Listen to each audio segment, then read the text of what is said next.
Bapak Gubernur empang kecabe bahwa pemenang unta-unta tak abale dompeng Bapak Gubernur. Ayo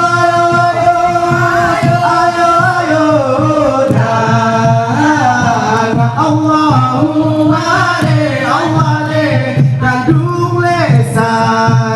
kandung sayang kisah situ damping. Kalau ada umur kita panjang lekaupean tahun di muka empang kecabe berjumpa lagi unta-unta atale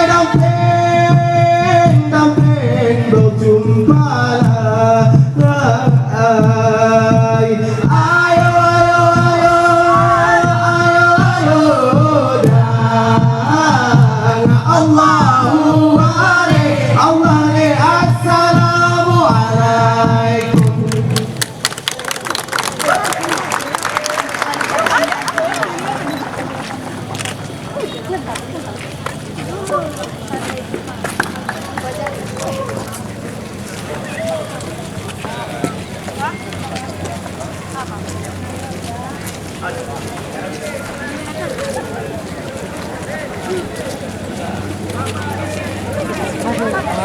Oke, selesai tugas.